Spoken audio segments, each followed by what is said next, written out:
इस एपिसोड में हम देखेंगे कि क्यूरियोसिटी वेरा रूबिन रिज पर चढ़ाई करता है, कुछ जीवाश्म की खोज करता है और एक भयानक धूल के तूफान से बच निकलता है जिसने स्पिरिट रोवर को परमानेंटली डिसेबल कर दिया।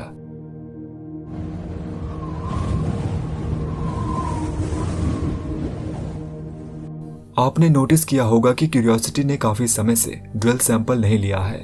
ऐसा इसलिए है क्योंकि पिछली बार 2016 में रोवर ने ऐसा करने का प्रयास किया था और इस प्रयास में ड्रिल के एक महत्वपूर्ण हिस्से ने काम करना बंद कर दिया।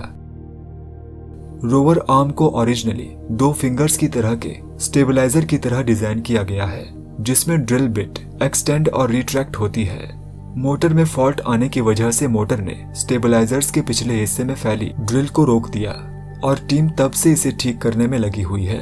सोल 1780 को नासा की टीम ड्रिल को अपने फुल एक्सटेंशन 110 मिलीमीटर तक बाहर निकालने के लिए मैनेज कर लेती है और अब पूरी तरह से स्टेबलाइजर्स का उपयोग करके बाईपास करने की योजना बनाती है।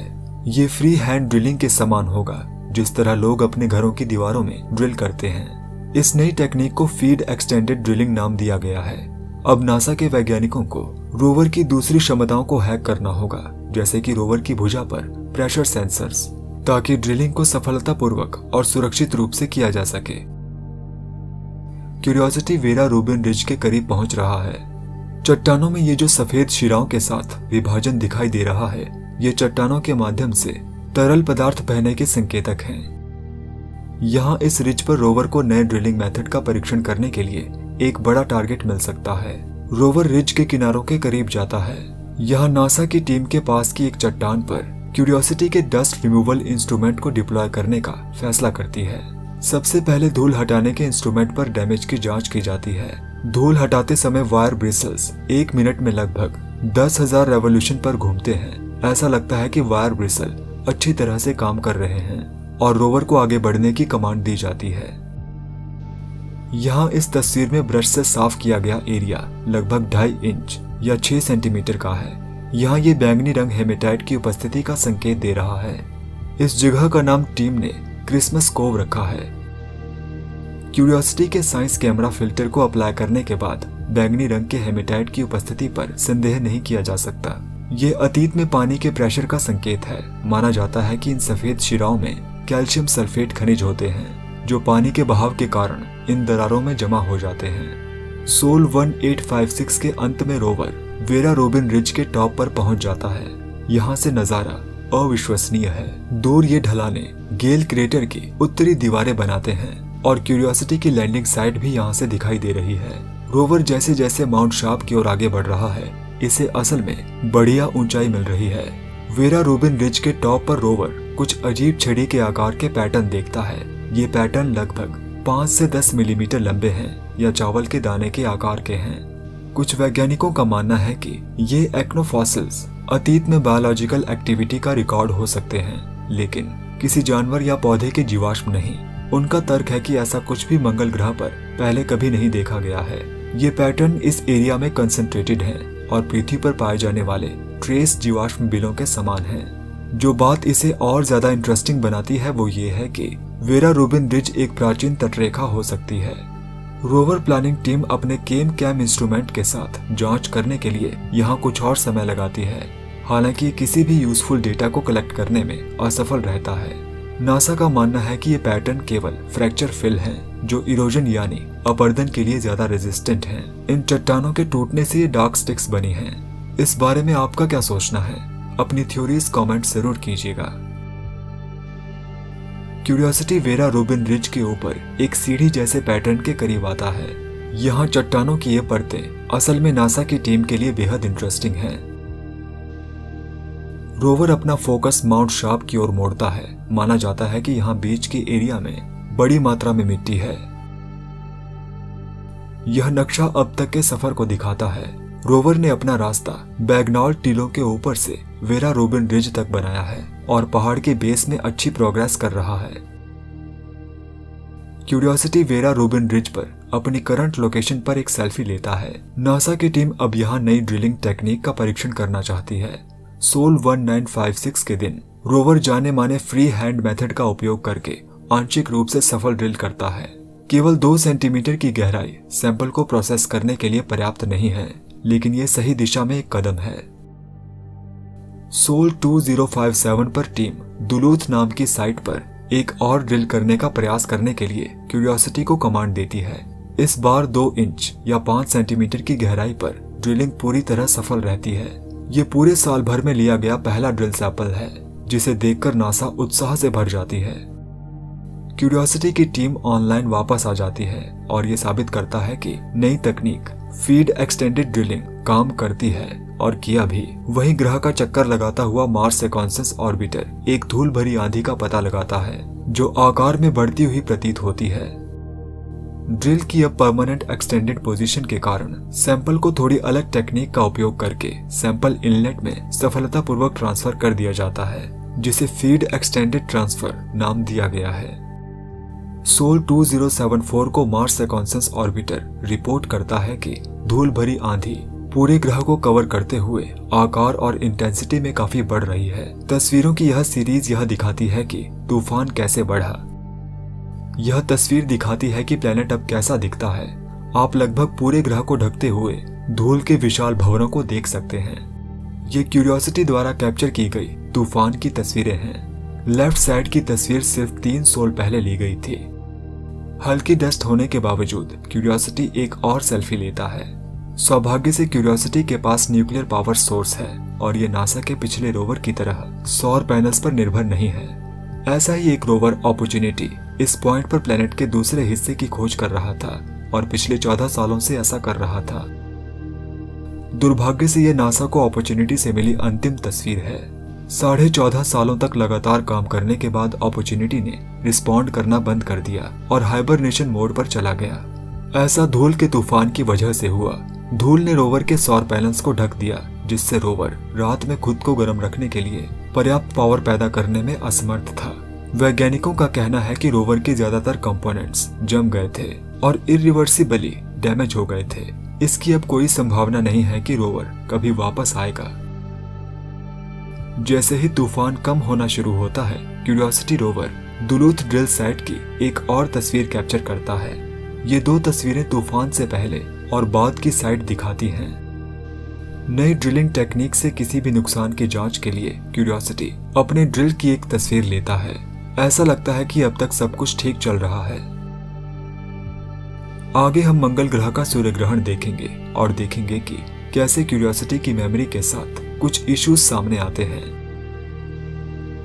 पेटिग्रोव पॉइंट नाम की एक महत्वपूर्ण जगह पर क्यूरियोसिटी अभी भी निचले वेरा रोबिन क्षेत्र में है। रोवर इस जगह पर लंबे समय से ड्रिलिंग कर रहा है, लेकिन सही गहराई तक पहुंचने में विफल रहा है। अफसोस की बात है कि चट्टान में छेद करना बेहद कठिन है। इस तरह की घटनाओं में बहुत समय और ऊर्जा खर्च होती है। आगे बढ़ते हुए नासा के इंजीनियर्स केवल उन जगहों पर ड्रिल करने का फैसला करते हैं जो 2 क्राइटेरिया को पूरा करते हैं।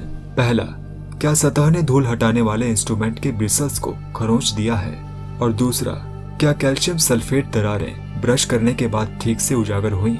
यदि इन दोनों प्रश्नों के लिए हाँ है, तो ये रोवर के लिए एक ड्रिल सैंपल के लिए प्रयास करने का एक मजबूत संकेत है। अगले दिन सोल 2122 पर रोवर फिर से प्रयास करता है। इस बार एल्सा क्रेग नाम की जगह पर एक परीक्षण के रूप में धूल हटाने वाला इंस्ट्रूमेंट ऊपर की तलछट को ब्रश करने का प्रयास करता है। एक बार फिर ड्रिलिंग असफल रहती है। दरारों के कुछ हद तक उजागर होने के बावजूद फुल सैंपल लेने के लिए ड्रिल होल पर्याप्त गहरा नहीं है। सोल 2136 पर टीम रोवर को पेटिग्रोव पॉइंट पर एक आखिरी बार स्टोर नाम की साइट पर ड्रिलिंग करने का प्रयास करने की कमांड देती है। अंततः रोवर 46 मिलीमीटर गहरे छेद को ड्रिल करने में सफल रहता है। इस छेद से काफी रॉक पाउडर निकलता है, जो सैंपल के लिए पर्याप्त है। यहाँ से निकलने से पहले क्यूरियोसिटी अपने केम कैम और मस्ट कैम के साथ कई ऑब्जर्वेशंस करता है और विश्लेषण के लिए डेटा को पृथ्वी पर वापस भेजता है। जब हवा कम हो जाएगी तो रोवर सैंपल्स को अपने लैब इनलेट पर छोड़ देगा। वेरा रूबिन रिज के आसपास क्यूरियोसिटी एक पैनोरमा लेता है। धूल का तूफान धीरे धीरे कम होता जाता है, लेकिन आकाश अभी भी धुंधला है और रोवर पर धूल की एक परत देखी जा सकती है। सोल 2138 पर क्यूरियोसिटी ने एक ऐसी तस्वीर खींची जो टीम को हैरान कर देती है। एक छोटा सा ऑब्जेक्ट दिखाई देता है जो आसपास के भूभाग से बिल्कुल अलग दिखता है। टीम इसे फौरन ऑब्जेक्ट मलबे के रूप में लेबल करती है, जबकि हर कोई ये अनुमान लगाता है कि यह अंतरिक्ष यान का मलबा हो सकता है या कुछ और, या क्यूरियोसिटी का ही एक टुकड़ा हो सकता है। रोवर के कैम रिजल्ट्स हालांकि दोनों को खारिज करते हैं। ये और कुछ नहीं बल्कि मंगल ग्रह की चट्टान की ही एक पतली परत है। सोल 2172 को क्यूरियोसिटी अचानक अपने डेटा का एक बड़ा हिस्सा पृथ्वी पर भेजना बंद कर देता है। ये केवल तभी डेटा भेज सकता है जब ये पृथ्वी के स्टेशनों या मंगल ग्रह के ऑर्बिटर से लाइव जुड़ा हो। नासा की टीम का मानना है कि क्यूरियोसिटी की मेमोरी में समस्या है। रोवर आमतौर पर तब तक डेटा को ऑनबोर्ड स्टोर करता है जब तक कि यह पृथ्वी या मार्स रिले ऑर्बिटर्स के साथ फिर से जुड़ नहीं जाता। फिर यह अपने सभी कीमती स्टोर्ड डेटा को ऑफलोड कर देता है। रोवर वर्तमान में कुछ भी स्टोर करने में विफल हो रहा है। रोवर से आने वाली सीमित जानकारी के कारण टीम समस्या का निदान करने के लिए संघर्ष करती है। सौभाग्य से क्यूरियोसिटी के पास 2 कंप्यूटर हैं, साइड ए और साइड बी। हालांकि अगर आपको याद हो तो टीम लगभग 2000 सोल पहले करप्टेड मेमोरी के कारण साइड ए से साइड बी पर स्विच कर चुकी है। टीम ए साइड पर वापस लौटने का कठोर निर्णय लेती है। बी साइड की तुलना में इसकी बहुत कम मेमोरी है। ऐसा करने से टीम को समस्या तेजी से सुलझाने में मदद मिलेगी और उम्मीद है कि समस्या का हल मिल जाने के बाद टीम बी साइड में वापस लौट जाएगी। क्यूरियोसिटी अपने ए साइड कंप्यूटर से अपने ऑपरेशंस फिर से शुरू करती है। इस पैनोरामा को रॉक हॉल के नाम से जाना जाता है। एक सफल ड्रिल सैंपल लेने के बाद रोवर यहाँ सेल्फी भी लेता है। अपॉर्चुनिटी रोवर को डिसेबल करने वाले धूल के तूफान के बाद भी ये एरिया अभी भी धूल में ढका हुआ है। क्यूरियोसिटी अब मिट्टी से समृद्ध क्षेत्र की ओर बढ़ रहा है, जिसे देखने की वैज्ञानिक सालों से उम्मीद कर रहे हैं। ये विजुअलाइजेशन रोवर के लिए प्रपोज किए गए रास्ते को दर्शाता है। ये सल्फेट बेयरिंग यूनिट में आगे बढ़ने से पहले क्ले बेयरिंग यूनिट का पता लगाएगा। रोवर अंततः गेडीज वैलिस चैनल तक पहुंच सकता है, जो एक प्राचीन नदी के समान है। क्यूरियोसिटी क्ले बेयरिंग यूनिट की ओर देखता है और आगे वाले हिस्से की जमीन में वेव्स को देखता है। तस्वीर के बाईं ओर वेरा रूबिन रिज का एक भाग है। वैज्ञानिक ये पता लगाने की कोशिश कर रहे हैं कि उस रिज का कटाव क्यों रुक गया, बावजूद इसके कि क्ले बेयरिंग यूनिट बेहद नरम है। Clay bearing unit vera Rubin ridge और माउंट शार्प के ऊंचे क्षेत्रों के बीच एक घिसी हुई घाटी है। इस घाटी का इरोजन क्यों हुआ, इसकी सबसे अच्छी एक्सप्लेनेशन प्राचीन काल में बड़े पैमाने पर किसी तरह का पर्यावरण परिवर्तन है। नासा की टीम ने स्कॉटलैंड में टॉरिडन नदी की एक संकरी घाटी के नाम पर इस क्षेत्र का नाम बदलकर ग्लेन टॉरिडन कर दिया। जैसे ही रोवर अच्छी प्रोग्रेस करता है, यह एक हार्ड रीसेट का अनुभव करता है और ऑटोमेटिकली सेफ मोड पर चला जाता है। वही नासा की टीम ने बी साइड कंप्यूटर पर मेमोरी प्रॉब्लम्स को ठीक कर दिया और रोवर को एक बार फिर उस तरफ स्विच किया। क्यूरियोसिटी अपने खोजबीन के काम पर वापस आता है और सबसे पहले मंगल ग्रह का ग्रहण देखता है। यह चंद्रमा डीमोस है, जो सूर्य के सामने से गुजरने वाले 2 मंगल चंद्रमाओं में से छोटा है। सोल 2356 पर रोवर ग्लेन टॉरिडन में कंकड़ के एक अविश्वसनीय पैच के करीब आता है। ये चट्टानें ऐसी दिखती हैं जैसे वे लंबे समय से पानी से घिरी हुई हों। क्यूरियोसिटी एक बार फिर आकाश की ओर देखता है और सौभाग्य से सूर्य के सामने से गुजरते हुए दूसरे मंगल ग्रह के चंद्रमा फोबोस को देखने में सफल रहता है। तस्वीरों की इस सीरीज से पता चलता है कि फोबोस लगभग 11 किलोमीटर के डायमीटर के साथ डीमोस से बड़ा है। ये ग्रहण लगभग 35 सेकंड तक रहता है। सोल 2372 पर क्यूरियोसिटी को एबरलर्डी नाम की साइट पर क्ले बेयरिंग यूनिट का पहला स्वाद मिलता है।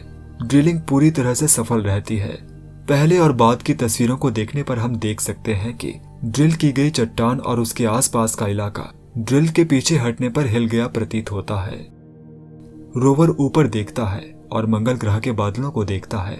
ये पानी के बर्फीले बादल हैं जो सतह से लगभग 31 किलोमीटर ऊपर हैं। ये बादल इतने ऊंचे हैं कि मंगल की सतह पर रात होने पर भी ये सूर्य से प्रकाशित होते हैं। वैज्ञानिक देख सकते हैं कि कब प्रकाश बादलों को छोड़ता है और इस जानकारी का उपयोग उनकी ऊंचाई का अनुमान लगाने के लिए करते हैं। रोवर पास में एक और ड्रिलिंग सैंपल लेता है और साथ ही एक सेल्फी भी। सोल 2407 को पहियों की जांच शुरू की जाती है। कुछ भी खास नहीं मिलता। टीम का नुकसान को कम करने का प्रयास नरम इलाके में गाड़ी चलाना अच्छा काम कर रहा है। ड्राइव पर निकलने से पहले क्यूरियोसिटी और ज्यादा बादलों को देखता है। रोवर अपने ट्रैक को अपनी नई जगह से देखता है जिसे टील रिज के नाम से जाना जाता है। इस रिज की ओर ड्राइव करके रोवर पास ही चट्टानों की यूनिट तक पहुंच जाता है। रोवर स्ट्रेथन नाम की साइट को करीब से देखता है। बोल्डर के आकार की इस चट्टान में कुछ इंटरेस्टिंग परतें हैं। रोवर की आर्म पर कैमरा का उपयोग करते हुए और भी करीब से देखने पर पता चलता है कि चट्टान पानी और हवा दोनों प्रोसेस से जमा तलछट के सख्त होने से बनी थी। अगले एपिसोड में हम देखेंगे कि क्यूरियोसिटी एक खड़ी चोटी पर चढ़ाई करता है, अपना संतुलन खो देता है और 1.8 बिलियन पिक्सल की तस्वीर लेता है।